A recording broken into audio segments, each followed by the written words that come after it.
Hello hello hello hello everyone, स्वागत है फिर से एक अमेजिंग और free YouTube platform subject academy learner पे। और हमारे इस अनोखे बैच में एक कदम तैयारी में बहुत बहुत स्वागत है। तो आज के इस वीडियो में क्या होने वाला है, एक्सक्रेशन के बारे में पढ़ने वाले हैं हम लोग। और इस टॉपिक को हो सकता है इस पार्ट में ही कवर कर लें या फिर दो पार्ट आ सकता है, बट कोशिश करेंगे कि इस वीडियो में ही कंप्लीट कर लिया जाए एक्सक्रेशन को। ठीक है, तो हो सकता है आपका पिछला वाला तैयार हो गया हो, ट्रांसपोर्टेशन भी और रेस्पिरेशन भी और न्यूट्रिशन भी, क्योंकि इन चारों पार्ट में से सबसे जो छोटा पार्ट है वो एक्सक्रेशन भी है। हमारा एक्सक्रेशन ही है हमारा सबसे छोटा पार्ट। ठीक है, तो एक्सक्रेशन होता क्या है, देखो लाइक दैट हम अपने किसी एग्जाम्पल से रिलेटेड लें तो कोई चीज़ जब वेस्ट हो जाती है हमारे घरों में, लाइक दैट हम एग्जाम्पल लेते हैं पेन का।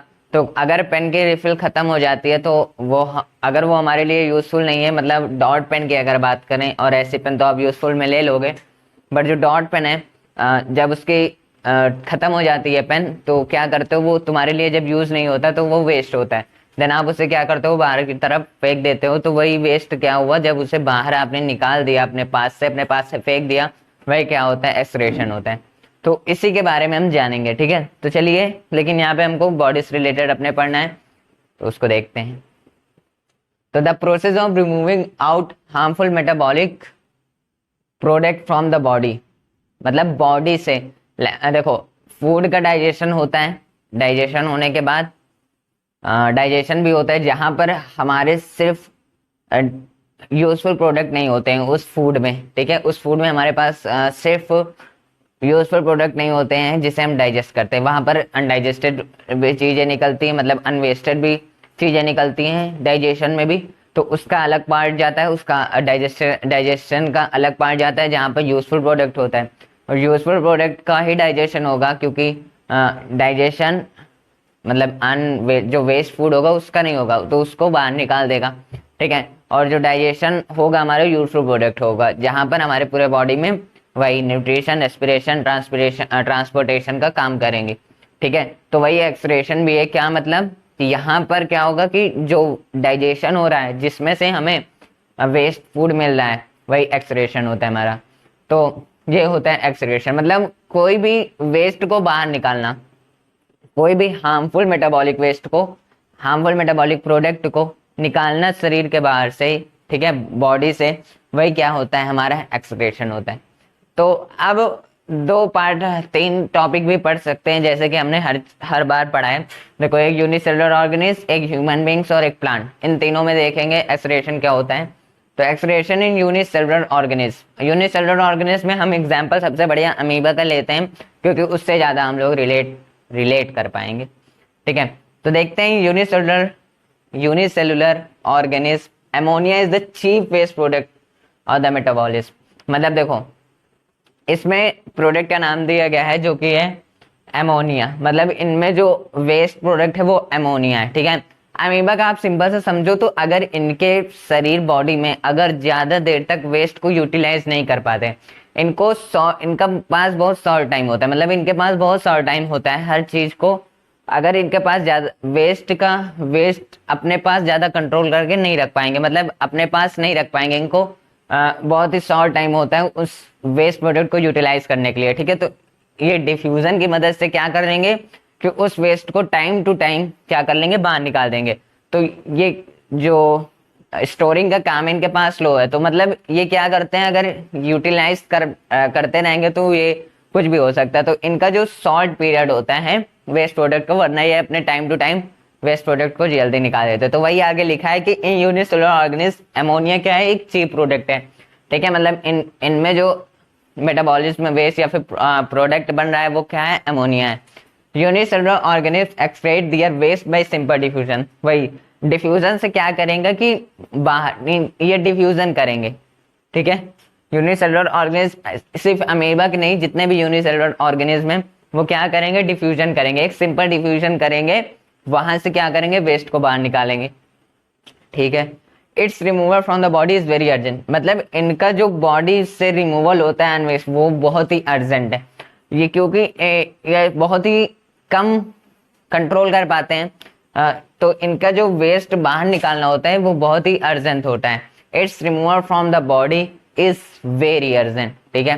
तो ये होता है एक्सप्रेशन इन यूनिसेलुलर ऑर्गेनिज्म, मतलब यूनिसेलुलर ऑर्गेनिज्म में बहुत ही सिंपल है, बस इतना ध्यान रखना है कि जो चीफ प्रोडक्ट होता है, ठीक है, अमोनिया ही होता है हर एक यूनिसेलुलर ऑर्गेनिज्म में, वही प्रोडक्ट क्या होगा कि बाहर निकलेगा, ठीक है। मतलब सिंपल डिफ्यूजन की मदद से अमीबा का रिमूवल होगा और removal from the body is very urgent, मतलब वेस्ट का रिमूव होना टाइम टू टाइम बहुत ही जरूरी है, ठीक है।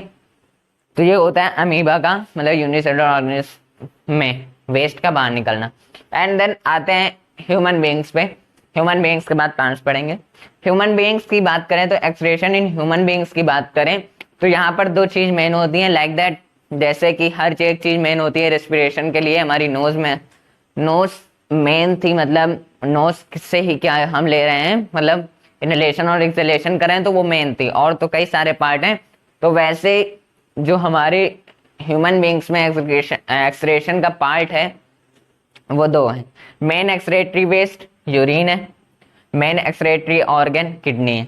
मतलब यूरिन क्या है, एक मेन वेस्ट है, मतलब हमारे बॉडी का मेन वेस्ट है, या फिर हम बोल सकते हैं जो वेस्ट हमारा बाहर निकलेगा जो यूरिन के फॉर्म में निकलेगा। एंड देन जो ऑर्गन है जो इसमें पूरा वर्क कर रहा है वो हमारी किडनी होती है, ठीक है, किडनी होती है। और यहाँ पर किडनी पे और कई सारे रोल हैं, आगे देखेंगे। तो याद रखना है कि अगर एमसीक्यू में जरूर पूछा जा सकता है, क्योंकि मैंने पहले ही बताया कि एमसीक्यू की संख्या इसलिए बढ़ाई गई है कि क्वेश्चन को कहीं से भी रख दिया जा सकता है, ठीक है। तो हर एक टॉपिक को सही से पढ़ना है। तो main excretory waste urine, main excretory organ kidney. तो याद रखना है कि यूरिन क्या है, एक मेन वेस्ट है हमारे पूरे बॉडी का। जब डाइजेशन के समय अनडाइजेस्टेड फूड मतलब या फिर वेस्ट फूड जब नहीं होगा डाइजेशन, तो वो यूरिन फॉर्म में कन्वर्ट होकर हमारे बॉडी से बाहर निकलेगा। और जो इसमें पूरा वर्क कर रहा है वो क्या होता है, वो हमारी किडनी होती है, ठीक भैया। अब फंक्शन ऑफ किडनी की बात करते हैं। जितने फंक्शन ऑफ किडनी है उतना आप याद कर लो कि बहुत है। Excretion of their waste product, waste product को बाहर निकलता है, सिंपल सी बात है। यहाँ पर आप नाइट्रोजेनियस वेस्ट भी लिख सकते हो, ठीक है, वो भी एक वर्ड है। तो excretion of other waste product, ठीक। और वाटर बैलेंस, वाटर को बैलेंस करता है, ठीक भैया। Maintenance of pH body fluids, मतलब बॉडी के जो फ्लूइड्स होता है वहां की जो पीएच होती है, पीएच स्केल हम बात करेंगे एसिड बेसिस एंड सॉल्ट्स में, अभी टेंशन मत लेना। लेकिन याद रखना कि वहां यहाँ पर क्या होती है, पीएच जो फ्लूइड्स होती हैं बॉडी में, पीएच क्या कर रहा है, उसे मेंटेन करता है। पीएच एक स्केल होती है जहां पर एसिड बेसिस एंड सॉल्ट्स हम पढ़ेंगे आगे। और nephron is the structural and functional unit of kidney. देखो किडनी जो होती है हमारी वो नेफ्रॉन से ही मिलकर बनी है। अप्रॉक्स 1.2 मिलियन, अप्रॉक्स नहीं, हाँ अप्रॉक्स बोल सकते हैं क्योंकि कोई क्लियर नहीं है, बट 1.2 मिलियन लिखा जाता है, हर जगह लिखा गया है। तो नेफ्रॉन एक स्ट्रक्चरल फंक्शन है, मतलब किडनी का एक स्ट्रक्चरल फंक्शन है नेफ्रॉन हमारा। और each kidney form from 1.2 million of nephron, मतलब जितनी किडनी फॉर्म होगी हमारी 1.2 मिलियन नेफ्रॉन से, ठीक है। तो हर एक फंक्शन को याद रखना है। देखो फिर से एक्सप्लेन करते हैं कि अदर वेस्ट प्रोडक्ट को बाहर भी निकालता है किडनी, ठीक भैया। बॉडी फ्लूइड्स में पीएच के द्वारा मेंटेनेंस भी करता है बॉडी में जो फ्लूइड्स होते हैं उनको, ठीक भैया। नेफ्रॉन क्या है, स्ट्रक्चरल एंड फंक्शनल यूनिट है किडनी का, ठीक भैया, ये तो पता है।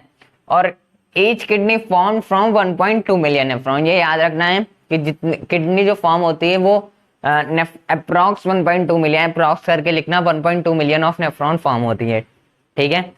अब नेफ्रॉन का ये डायग्राम आसान वाला डायग्राम है, क्लियर वाला डायग्राम हम आगे देखेंगे, बट समझने के लिए ये डायग्राम बहुत ही सही है। पेपर में भी आप बना सकते हो, बट नंबर चाहिए पूरे, तो हमें जो दिया गया है उसको बनाना पड़ेगा। वहां पे और कई सारे पार्ट है, बट जो मेन कंडक्टिंग पार्ट है उसे हम लोग देखेंगे। नेफ्रॉन का डायग्राम ये है, देख लो। तो देखते हैं मेन कंडक्टिंग पार्ट नेफ्रॉन का। तो देखो हमने लिखा ये है ग्लोमेरुलस, ठीक है, यहाँ पर अभी हम बात करेंगे आगे। और यहीं पे होता है हमारा बोमेन्स कैप्सूल, ठीक भैया। और यहीं पर क्या हो रहा है, यूरिन, ये हमारा जो डॉट डॉट हमने बनाया यहाँ पे यूरिन है। और जो ये लाइफ पाइप बनी हुई है इसे हम ट्यूब्यूल बोलते हैं। एंड देन जहाँ यूरिन हमारा स्टोर हो रहा है उसे हम कलेक्टिंग डक्ट कहेंगे, ठीक भैया। तो ये अभी याद नेम याद रखना है, अभी हम आगे बात कर रहे हैं क्या होता है इसका काम।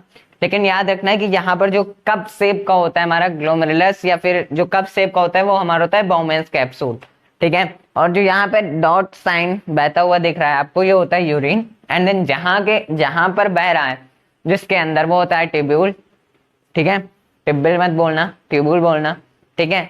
और यहाँ जहां पर स्टोर हो रहा है ये सारा यूरिन, वो हमारा होता है कलेक्टिंग डक्ट, ठीक है। तो आते हैं हम क्या करते हैं कि सारे कुछ इंपॉर्टेंट पार्ट्स को डिस्कस करते हैं, ठीक है। तो इसको इरेज करते हैं। लेट्स टॉक अबाउट कुछ सारे पार्ट, मतलब जो दो मेन पार्ट हमने लिखे हैं, अभी उस तरह का डायग्राम हमने बनाया नहीं, तो और सारे पार्ट को हम डिस्कस नहीं करेंगे। बट आने वाले समय, मतलब जहां पर हम डायग्राम डिस्कशन करेंगे वहां पर हम लोग और सारी चीजें बात कर लेंगे। बट अभी जो मेन है उसे बात करते हैं, ठीक है। हमने आगे देखा था कि बाउमेंस कैप्सूल, एंड देन जहां पर सारा यूरिन आकर कलेक्ट होता है वो क्या होता है, कलेक्टिंग डक्ट। तो बाउमेंस कैप्सूल क्या होता है कि जो हमारा एक तरफ का एंड होता है नेफ्रॉन का, ठीक है, वहां पर एक जो कप लाइक शेप्ड होता है वही क्या होता है, हमारा बाउमेंस कैप्सूल होता है, ठीक है। जो कप लाइक स्ट्रक्चर होता है वही क्या होता है, हमारा बाउमेंस कैप्सूल होता है, ठीक भैया, ये पता चल गया। अब कलेक्टिंग, और यही बाउमेंस कैप्सूल क्या कर रहा है जानते हो, यही बाउमेंस कैप्सूल हमारा ग्लोमेरुलस, जो हमने आगे देखा था, जो कैप्सूल के अंदर रहता था राउंड शेप में हमने बनाया था, वहीं पर ग्लोमेरुलस रहता है। और जो यहाँ पर बाउमेंस कैप्सूल है, यहाँ पर हमारा अल्ट्राफिकेशन होता है। अब अल्ट्राफिकेशन क्या होता है अभी हम आगे बात करेंगे। अल्ट्राफिकेशन ये फर्स्ट फंक्शन होता है या फिर फर्स्ट स्टेप होता है हमारे यूरिन फॉर्मेशन का, ठीक।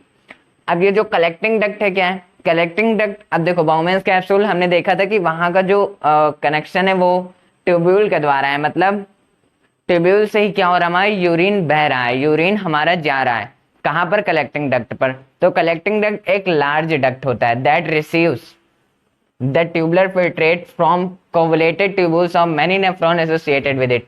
मतलब ये जो कॉन्वोल्यूटेड ट्यूब्यूल है ये कुछ नहीं है, जो हमने ट्यूब्यूल बात की थी अभी, सिर्फ ओनली ट्यूब्यूल हमने लिखा था, वही है जहां पर हम इसे बोल सकते हैं। और ये लार्ज डक्ट होती है जहां पर नेफ्रॉन, जितने भी नेफ्रॉन एसोसिएटेड है, क्योंकि एक नेफ्रॉन नहीं है, 1.2 मिलियन नेफ्रॉन एसोसिएटेड है, तो वहां से जितने भी चीजें, मतलब उस जहां से जहां जितना भी फिल्ट्रेशन हो रहा है वो हमारा कहाँ आ रहा है, कलेक्टिंग डक्ट में आ रहा है, मैनी नेफ्रॉन के द्वारा। मतलब कई नेफ्रॉन है तो वहां के द्वारा कहाँ आ रहा है, कलेक्टिंग डक्ट में आ रहा है। तो जब तक वो लार्ज डक्ट नहीं होगी तब तक वो और सारी चीजों को कलेक्ट नहीं कर पाएगी, तो इसलिए इसे हम लार्ज डक्ट बोलते हैं, लार्जर डक्ट बोलते हैं, ठीक है। तो ये कुछ दो मेन है, जो हमारे नेफ्रॉन है वो दो मेन है। आगे जब हम डायग्राम की डिस्कशन करेंगे तो वहां पर हम लोग और सारे बात करेंगे, जहां पर होता है हेनेल्स लूप और ट्यूब्यूल, तो आपको पता ही है जहां से यूरिन का आ रहा है हमारा, ठीक है, वहां तो हर जगह आप लिख सकते हो। तो हेनेल्स लूप के बारे में बात करेंगे जहां पर असेंडिंग डिसेंडिंग लूप होती हैं, तो उसका डायग्राम कुछ दूसरी टाइप का होता है। जैसे हम अगर, तो उसका डायग्राम कुछ ऐसे होता है। तो यहाँ पर असेंडिंग डिसेंडिंग हम लोग बात करेंगे आगे, ठीक है। और यही जो हमारा होता है यहाँ पर क्या होता है, कलेक्टिंग डक्ट बना हुआ होता है, ठीक है, उसको हम आगे बात करेंगे। तो अब बात करते हैं कि यूरिन फॉर्मेशन। यूरिन तो हमने बात कर ली कि जो मेन वेस्ट है हमारे बॉडी का वो क्या है, यूरिन है। बट जो मैकेनिज्म है इसका, मैकेनिज्म और यूरिन फॉर्मेशन, इस मैकेनिज्म पीछे, इसके फॉर्मेशन के पीछे का क्या आता है, ठीक है। तो अगर हम 3 स्टेप में, ये क्या होता है कि यूरिन का फॉर्मेशन होता है, ठीक है। 3 मैकेनिज्म है, ठीक है, कौन कौन से, अल्ट्राफिकेशन, सेलेक्टिव रीअब्जॉर्प्शन, सिक्रेशन। अब देखो अल्ट्राफिकेशन क्या होता है कि जो ब्लड्स होते हैं उसको फिल्ट्रेट किया जाता है, और अल्ट्राफिकेशन हो कहाँ रहा है, नेफ्रॉन के जो हमारी बाउमेंस कैप्सूल है वहां पर क्या होता है, हमारा अल्ट्राफिकेशन होता है, ठीक है। तो ब्लड को फिल्ट्रेट किया जाता है वहां पर, और ये फर्स्ट स्टेप होता है हमारा यूरिन का फॉर्मेशन के लिए। एंड देन जो अल्ट्राफिकेशन होता है वो क्या करता है, सिलेक्टिव रीअब्जॉर्प्शन पे जाता है, जो कि हमारा सेकंड स्टेप है यूरिन फॉर्मेशन का। ये क्या करता है, चीजों को रीअब्जॉर्ब करता है, ठीक है, और कई सारे मेथडों से। तो यूरिन को क्या करता है, रीअब्जॉर्ब करता है, और वही रीअब्जॉर्प्शन करता है ट्यूब्यूल में जाना, वही को रीअब्जॉर्ब करना। वहां पे जो ये सारी फंक्शन हो रही है वो क्या होती है, सेलेक्टिव रीअब्जॉर्प्शन होती है, ठीक है। और जब सेलेक्टिव रीअब्जॉर्प्शन के बाद सिक्रेशन के पार्ट आता है, जहां पर जो जितने भी फिल्ट्रेशन होकर, मतलब यूरिन का फिल्ट्रेशन, मतलब पूरा ब्लड का फिल्ट्रेशन होकर कई सारे अनवेस्टेड फूड का फिल्ट्रेशन होकर क्या होता है, वो यूरिन का फॉर्मेशन होने के बाद, रीएब्जॉर्प्शन होने के बाद वो हमारा सिक्रेशन के सिस्टम पे आता है, जहां पर सिक्रेट होती है हमारी चीजें, वही क्या होता है, हमारा सिक्रेशन होता है। ठीक है, तो ये होता है मैकेनिज्म यूरिन फॉर्मेशन। शुरुआत होती है हमारी अल्ट्राफिकेशन से, और ये होता है हमारी बाउमेंस कैप्सूल, जो कि नेफ्रॉन का सेकंड दो तरफ की एंड पार्ट होती है, जहां पर वन एंड जो होता है, जो कि कप लाइक स्ट्रक्चर होता है, वही क्या होता है, बाउमेंस कैप्सूल होता है। ठीक है, और यही अल्ट्राफिकेशन। देन सेकंड स्टेप जो होगा हमारे selective reabsorption, and the third step is secretion. तो तीन स्टेप में क्या हो रहा है, हमारे मैकेनिज्म हो रहा है, मतलब यूरिन फॉर्मेशन हो रहा है। ठीक है, अब अगर हम अगले सिस्टम की बात करें, मतलब अगले टॉपिक की बात करें, तो वो है हमारा प्लांट का एक्सक्रीशन। मतलब प्लांट में कैसे हो रहा है, प्लांट में क्या भैया हो सकता है कि कोई वेस्ट हो भी सकता है, कोई वेस्ट नहीं भी हो सकता, तो उस मेन पार्ट को बात करेंगे। अगर कुछ ऐसे अगर हम एग्जाम्पल की बात करें प्लांट के एक्सक्रीशन में, तो कई सारे प्लांट ऐसे होते हैं लाइक दैट कि अगर हम अपने जैक फ्रूट की बात करें, तो वहां पर जो मिल्क टाइप में निकलता है वो हमारा एक एक्सक्रीशन के पार्ट है। मतलब लीव्स का गिरना, जब पत्ते क्या करते हैं, जब पत्ते पीले होकर गिरने लगते हैं, तो वही वो भी क्या है कि अपने बॉडी वो भी वेस्ट हो जाते हैं उन प्लांट के अंदर, तो वो भी एक पार्ट है अनवेस्टेड। मतलब उनके जो अपने पास नहीं रख पा रहे, जो उनके लिए यूजफुल नहीं है, वो उसे बाहर फेंक दे रहे हैं। ठीक है, तो कुछ ऐसे एग्जाम्पल हैं, उसको हम लिखेंगे, बात करते हैं, इसको इरेज करते हैं। बात करते हैं अपने प्लांट के मतलब जो एक्सक्रीशन कैसे हो रहा है वहां पर। अगर हम बात करें तो यहाँ पर कोई मेन पार्ट नहीं है उसको बाहर निकालने के लिए, ये अपना हर प्लांट का एक अलग है। लाइक दैट किसी प्लांट में गम्स निकलते हैं, किसी प्लांट का लीव्स का फॉल होना, तो हर एक लीव का फॉल होना तो हर एक पार्ट प्लांट में होता है, बट अलग अलग अपना सिस्टम है। तो हम बात करें एग्जाम्पल्स से, जब लीव्स फॉल होती हैं, मतलब प्लांट का जब लीव्स फॉल होती हैं और gums some waste product out from the, मतलब गम्स भी कई सारे प्लांट में निकलते हैं। Like that jackfruit is the best example. Jackfruit की बात करें तो वहाँ के जो ट्री होती है उसमें क्या होता है, हमारे गम्स निकलते हैं लाइक दैट, जिसे हम बचपन में क्या करते थे, लगता था हमें उससे इरेजर बनता है। ठीक है, तो वही क्या होता है, गम्स होता है। और कुछ वेस्ट प्रोडक्ट होते हैं जो हमारे सॉइल से ही निकल जाते हैं, रूट से ही बाहर निकल जाते हैं। ठीक है, वो भले हमें ना दिखे, बट एग्जाम्पल की बात करें तो आपके बुक में भी दिया गया है और हमने पढ़ा भी है कि रूट से क्या होता है, बाहर निकल जाते हैं सॉइल में ही। और रेसिन्स, एल्कोलाइड्स, तो ऐसे कई सारे एग्जाम्पल हैं, बट याद रखना कि प्लांट में कोई मेन पार्ट नहीं है एक्सक्रीशन करने के लिए। ठीक है, हाँ बहुत लोग कहते हैं कि ऑटम सीजन आता है तो वहां पर पत्ते झड़ जाते हैं, तो वो भी एक एक्सक्रीशन का एग्जाम्पल है। वहां पर क्या हो रहा है कि वो लीव्स क्या हो रहे हैं, वो हमारे अब प्लांट का पार्ट नहीं है, वो वेस्ट हो चुका है, तो प्लांट क्या क्या करता है, उसे बाहर निकाल देता है। तो कोई मेन पाथ नहीं है, कोई मेन ऑर्गन नहीं है, कोई मेन पार्ट नहीं है प्लांट में एक्सक्रीशन करने के लिए। ठीक है, तो ये होता है व्हेन लीव्स फॉल, जब होगा समझ लो एक्सक्रीशन। गम्स का निकलना वही है एक्सक्रीशन। ठीक है, अगर गम्स क्या होता है, कुछ लोग तो निकालते हैं, लेकिन आप नहीं टाइम टू टाइम अगर नहीं दे रहे हो तो वो ट्री क्या करता है, अपने आप से खुद गम्स निकालता है। ठीक है, मतलब वहां पे किसी की फिर जरूरत नहीं पड़ती, वो खुद अपने बॉडी से क्या करता है, गम्स को निकाल देता है। ठीक है, सम वेस्ट प्रोडक्ट तो रूट्स में पता ही नहीं चलेगा, लेकिन टाइम टू टाइम वो भी क्या करते हैं, थ्रो आउट कर देते हैं अपने बॉडी से, अपने पार्ट से। और रेसेंस, एल्कोलाइड्स, तो ये सब एग्जाम्पल्स हैं। बस याद रखना है कि एक्सक्रीशन में मेन पार्ट्स नहीं है। किसी भी वेस्ट को बाहर निकालने के लिए ये अपने टाइम टू टाइम अपने एक वेस्ट के आधार पर ये अपने आप को बाहर भेज देते हैं। ठीक है, कि उस प्लांट को कोई नुकसान ना हो। तो ये होता है हमारा पूरा एक्सक्रीशन खत्म। हो सकता है बहुत लंबी वीडियो, बट रेडी है, सब एकदम खत्म हो गया है। बायोलॉजी खत्म हुआ हमारा। अब अगली वीडियो में हम बात करेंगे केमिस्ट्री की, बात करेंगे केमिस्ट्री पर चर्चा करेंगे। केमिस्ट्री के आने के बाद हो सकता है फिर बायो पे आ जाए। ठीक है, क्योंकि केमिस्ट्री हमें याद कर रही है। ठीक है, अब जिसे हार्ड लग रहा है वो समझ जाओ, अब आपको जिद्दी बनना पड़ेगा, क्योंकि हर एक क्वेश्चन से रिलेटेड आपको खुद क्वेश्चंस बनाने पड़ेंगे, हर एक क्वेश्चन हर एक टॉपिक से। मतलब अब आपको उस क्वेश्चन से लड़ना पड़ेगा, उस टॉपिक से लड़ना पड़ेगा। अब आपको अगर वो जिद्दी बना हुआ है कि मैं आपको नहीं पढ़ने दूंगा, तो आपको जिद्दी बनना पड़ेगा उसको पढ़ने के लिए। ठीक है, तो अब आपको क्या करना है कि उस टॉपिक को क्लियर कर, आपने जो टॉपिक बनाया ना, तो आप खुद उस पर थिंक करो कि कैसे कैसे क्वेश्चन आ सकते हैं। तो उससे क्या होगा कि आपको खुद पता चलेगा कि हाँ ऐसे क्वेश्चन आ सकते हैं तो हम ऐसे भी पढ़ाई कर सकते हैं। ठीक है, तो क्वेश्चन अब आपको माइंड किस पे जाना चाहिए कि क्वेश्चंस कैसे आ सकते हैं इस टॉपिक से। ठीक है, तो उस टॉपिक को और अच्छे से कवर करना पड़ेगा। तो हमारा जो और आंसर रिलेटेड मतलब क्वेश्चन से रिलेटेड आंसर है वो और हमें लगेगा भी। तो उस जब आप क्वेश्चंस देखोगे तो उस क्वेश्चन को आप लिख लो बाहर कि हाँ ये क्वेश्चंस आ सकते हैं, और आपको देखना है कि अपने आप से कि हाँ अगर ये आंसर आ रहा है मुझे तो ये टॉपिक मुझे क्लियर है। और हर एक ये नहीं है कि हर एक चैप्टर को एक ही दिन में खत्म करो, हर एक टॉपिक को लो उसे एक दिन में खत्म करो, क्योंकि एक दिन में एक चैप्टर नहीं कवर तो कर लोगे बट कुछ समझ में नहीं आएगा। ठीक है, तो एक टॉपिक को क्लियर करना है जिससे आपका तैयार होता जाए। तो क्या करना है आपको, कैसे सोचना है, अगर आपने अभी पढ़ चुका है पूरा एक्सप्रेशन तक मतलब चारों टॉपिक पढ़ चुके हैं लाइफ प्रोसेस का, तो क्या करना है आपको, जिद्दी बनना है। ठीक है, मतलब हर एक क्वेश्चन को ढूंढना है खुद से, हर एक क्वेश्चन को सोचना है कि हाँ इस टॉपिक से ऐसे क्वेश्चन बन सकते हैं। ठीक है, जैसे लाइक दैट अगर हम एक्सक्रेशन की बात करें तो यहाँ पर बहुत सारे क्वेश्चन अभी हम बताना चाहें तो बहुत सारे क्वेश्चन बन सकते हैं।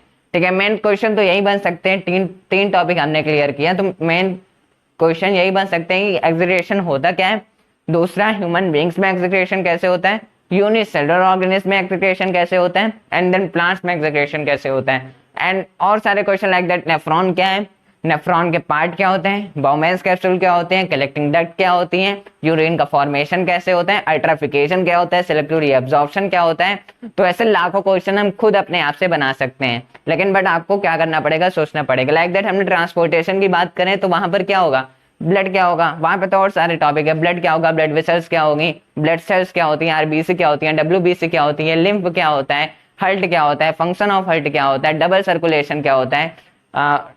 ठीक है, तो ऐसे कई सारे टॉपिक बन सकते हैं। और ऐसे आपको रेस्पिरेशन भी सोचना है, और ये नहीं कि एक टॉपिक से एक क्वेश्चन, एक टॉपिक से आपके कई सारे क्वेश्चन बन सकते हैं। ठीक है, लाइक दैट ट्रांसपोर्टेशन पूरा एक टॉपिक है, सिर्फ लाइफ प्रोसेस का वो टॉपिक है। ठीक है, लाइफ प्रोसेस का टॉपिक है ट्रांसपोर्टेशन, वहां से हमें कई सारे क्वेश्चन बनेंगे like that transportation in human, transportation in plant, transportation in animal, transportation in aquatic animals. ठीक है, ट्रांसपोर्टेशन में आपसे क्वेश्चन पूछ लेगा कि एक्वाटिक और टेरेस्ट्रियल एनिमल्स में ब्रीथिंग सेंस किसकी ज्यादा है। ठीक है, मतलब हर एक तरह के क्वेश्चन बन सकते हैं, लेकिन आपको उस थिंकिंग से सोचना पड़ेगा कि हाँ कैसे क्वेश्चन पुटअप होंगे, कैसे क्वेश्चन पूछे जा सकते हैं।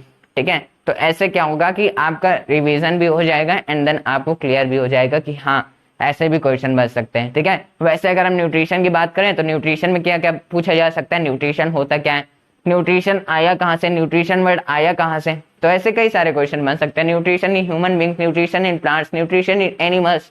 ठीक है, न्यूट्रिशन इन प्लांट्स में कौन सारे स्टेप है, एनारोबिक, एरोबिक रेस्पिरेशन, ब्लड, ये कई सारे एग्जांपल्स है, बट आपको उस थिंकिंग से सोचना पड़ेगा। ठीक है, तो बहुत ज़्यादा टाइम हो गया है तो इसको क्लियर करते हैं। और हाँ आपसे प्रॉमिस करता हूँ कि लाइव प्रोसेस का वन शॉट पूरा आपको वीडियो दे दूंगा। ठीक है, मतलब 4-5 घंटे की जो वीडियो होगी वो वन शॉट आपको दे दिया जाएगा। ठीक है, वीडियो जल्दी अपलोड हो जाएगी, एक्सक्रेशन खत्म हो गए, हो सकता है कि इसको अपलोड करने के बाद उस पर लग जाए, वन शॉट आपको दे दिया जाएगा। तो बने रहना है चैनल पे, मिलते हैं अगले वीडियो में। गर्मी बहुत है, पेट को संभाल के रखना है, ज्यादा पढ़ना नहीं वरना पेट खराब हो जाएगा और मैं पढ़ाता रहूंगा। ठीक है, मिलते हैं अगली वीडियो में, तब तक के लिए बने रहो ऐसे चैनल पे, पढ़ते रहिए। Tata, bye bye.